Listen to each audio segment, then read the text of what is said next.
पूज्य गुरुदेव भगवान के श्री चरणों में कोटि कोटि प्रणाम। पूज्य बापू जी के प्रेरक जीवन प्रसंग। गुजरात के महसाना जिले के लाडोल गांव की कमला बहन पटेल सन 1978 से पूज्य बापू जी का सत्संग सानिध्य पाती रही है। उनके द्वारा बताए गए बापू जी के कुछ मधुमेह प्रसंग। दिमाग का कचरा नदी में डाल दो। मैं ऊंघा में शासकीय शिक्षिका थी। मेरी सहेली बापूजी से दीक्षित थी। उसने मुझे आश्रम की एक पुस्तक दी। उसे पढ़कर मुझे बहुत शांति व आनंद मिला और बापूजी के दर्शन की इच्छा हुई। 1979 में मैं पहली बार बापूजी का सत्संग सुनने अहमदाबाद आश्रम आई। फिर तो लगा कि मैं हर रविवार को आने लगी और 1979 के उत्तरायण शिविर में मुझे मंत्र दीक्षा लेने का सौभाग्य प्राप्त हुआ। सन 1980 के चेटी चंद शिविर में गांव के कई लोग के साथ मैं अपने पिताजी पुरुषोत्तम पटेल को भी साथ लेकर मंत्र दीक्षा दिलाने के लिए अहमदाबाद आश्रम आई थी। लोगों ने बताया कि बापूजी सत्संग मंडप में हैं, तो हम लोग सीधे वहीं पहुंचे। उस समय सत्संग मंडप में कूलर लगाने की व्यवस्था हो रही थी। बापूजी बाहर आए, सबको नजदीक से दर्शन देते हुए मेरे पिताजी के पास आए तो उनको कुछ तेज आवाज में बोले, काका दूर खिसको, तुम लोगों के लिए ही सब व्यवस्था हो रही है। बापूजी ने अपनी मौज में ऐसा कहा, परंतु मेरे पिताजी को बुरा लग गया। मेरे पास आकर बोले, नदी में नहाने जाना है, तौलिया दो। दोपहर के 2-2:30 बजे थे। मैंने मना किया, परंतु वे नहीं माने। मन ही मन मैंने प्रार्थना की, बापूजी मेरे पिताजी मंत्र दीक्षा के लिए आए। कितने जन्मों के बाद यह घड़ी आई है, इसलिए कृपा करना। करुणा वत्सल गुरुदेव ने मेरी प्रार्थना सुन ली। नदी में स्नान करके पिताजी आए तो बहुत आनंद में थे। उन्होंने बताया कि बापूजी नदी में आए थे। हमने कहा, बापूजी तो इधर ही मंडप में थे, नदी में तो गए ही नहीं। नहीं, बापूजी आए थे। गंगा स्नान करने के लिए नदी में गया तो मेरे सामने बापूजी आ गए। बापूजी ने कहा कि तुम्हारे मगज दिमाग में जो कचरा भरा है वह नदी में डाल दो। तो मैंने कहा, बापूजी मुझ पर दया करना। फिर पूज्य श्री वहां से चले आए। तो इस प्रकार से बापूजी भक्तों का भला करने के लिए क्या क्या लीलाएं करते हैं। कैंसर को कर दिया कैंसल। सन 1985 में मेरे पिताजी के पैर में फोड़ा जैसा हुआ तो उन्होंने उपचार किया, मगर ठीक नहीं हुआ। 15 दिनों में वह फोड़ा मौसम्बी जितना बड़ा हो गया तो अस्पताल में ऑपरेशन करवाया। फिर उनकी जांच रिपोर्ट को देखकर डॉक्टरों ने कहा, दूसरे चरण सेकेंड स्टेज का कैंसर है, पैर को कटवाना पड़ेगा। पिताजी तो निर्भय थे। उनको ऐसा था कि मुझे जो कुछ हुआ था वह ऑपरेशन के साथ चला गया, अब मुझे कुछ नहीं होगा। परंतु हम लोगों को चिंता थी। मैंने यह बात बापूजी को बताई तो पूज्य श्री ने पूछा, उसका मन कैसा है? बापूजी, वे तो पूरी तरह निर्भय हैं। पूज्य श्री 2-3 मिनट आंखें बंद करके शांत बैठे रहे, फिर एकदम बुलंद आवाज में बोले, वह निर्भय है तो उसे। थोड़ी देर के बाद बोले, घाव के ऊपर स्वमूत्र से थोड़ी देर मालिश करने को बोलना। पिताजी को मैंने सारी बात बताई तो वे एकदम गदगद हो गए। फिर उन्होंने बड़ी श्रद्धा से गुरुदेव, जिससे घाव ठीक हो गया, साथ ही जो गड्ढा बड़ा हो गया था वह भी भरने लगा।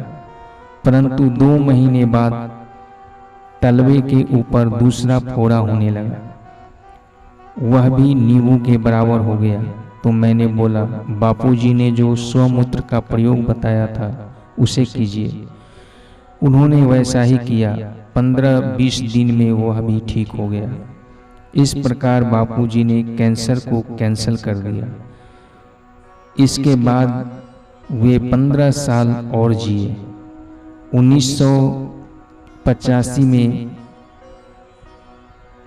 83 में कैंसर हुआ था और सन 2000 में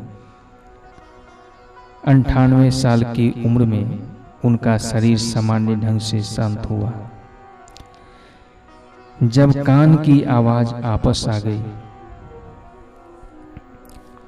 जब पिताजी की 10 साल की उम्र होने वाली थी तो उनको कम दिखाई देने लगा और सुनाई देना भी लगभग बंद सा हो गया था। उसके पहले वे रोज सत्संग सुनते थे, उनका पक्का नियम था। तो उन्होंने कहा, मुझे तो अब सत्संग भी नहीं मिलता।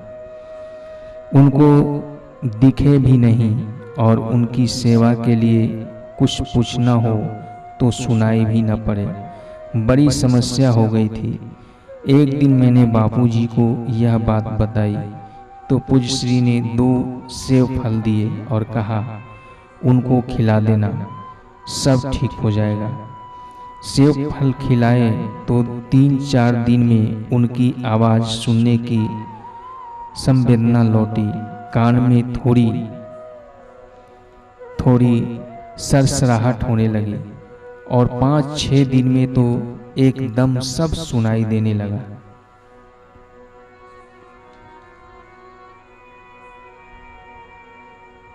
बापूजी ने बीड़ी की बुरी आदत छुड़ा दी। बापूजी एक बार लाडोल गांव में आए तो मेरे पिताजी को जंगल घूमने साथ में ले गए। मेरे पिताजी बीड़ी पीते थे तो बापूजी ने पूछा, काका बीड़ी पीते हो? पिताजी ने कहा, हाँ बापूजी। अब बंद कर दो। जी बापूजी, अब नहीं पीऊंगा। बीड़ी बंद करने के कुछ दिनों बाद, ठंड का समय था, खेत में जाते समय पिताजी 2 बीड़ी साथ में लेकर गए। परंतु उनके मन में खटक थी कि बापूजी ने मना किया है, फिर भी मैं बीड़ी पी रहा हूँ। पीने के लिए जैसे ही मुंह पर बीड़ी रखी तो बापूजी के वचन गूंजने लगे। उन्हें बड़ी गलानी हुई और उन्होंने वह बीड़ी फेंक दी, साथ ही दूसरी भी फेंक दी। मन में विचार करने लगे कि आज तो मैं पुनः बीड़ी की लत में फंसने जा रहा था, परंतु बापूजी की प्रेरणा से बच गया। वे बापूजी के प्रति अहोभाव से भर गए और आंखों में आंसू भरकर बापूजी से मन ही मन प्रार्थना करने लगे, बापूजी, मेरी बीड़ी छुड़ाने के लिए आपको कितना ख्याल रखना पड़ा और मैं कितना मूर्ख हूँ कि आज्ञा पालन करने में इतना ढीला हो गया। फिर कभी भी उन्होंने बीड़ी नहीं पी और उसके बाद उनकी तबीयत भी बहुत अच्छी रही। आनंदित आह्लादित करती मधुमेह लीला। हम पहली बार बापूजी के दर्शन करने आश्रम आए थे। तो बापूजी ने कहा था कि हम तुम्हारे गांव आएंगे। हमारे लाडोल गांव में पहला सत्संग 1 दिन का दिया था। दूसरी बार शिविर था तो पूज्य श्री ने आसपास के कई घरों में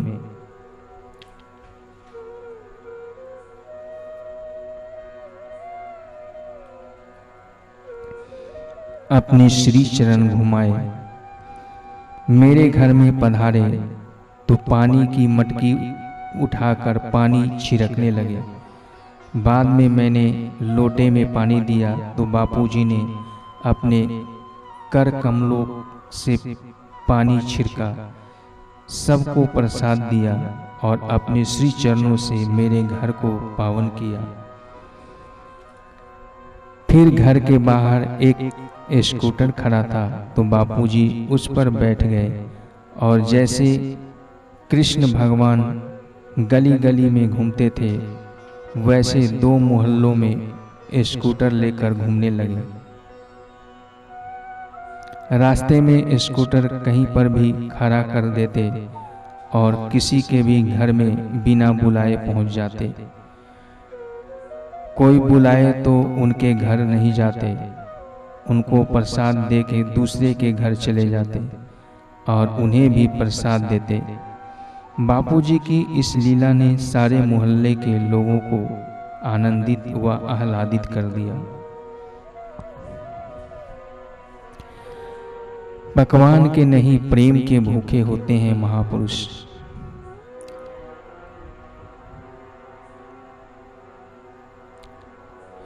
करसन भाई चौधरी जो गुजरात सरकार में मंत्री थे, उनके गांव में बापूजी सत्संग के लिए कई बार जाते थे। एक बार वहां गए तो जंगल में घूमने गए। वहां एक वृद्ध माताजी थी। उनका बापूजी के प्रति बहुत प्रेम था, परंतु वे बहुत गरीब थी और झोपड़ी में रहती थी। वे बापूजी के पास नहीं आ सकी तो बापूजी स्वयं उनकी झोपड़ी में पहुंच गए। वे माताजी पूज्य श्री को देखते ही चहक उठी और बापू बापू करते हुए भाव विभोर हो गई। बापूजी ने कहा, माताजी मुझे खाने को दो।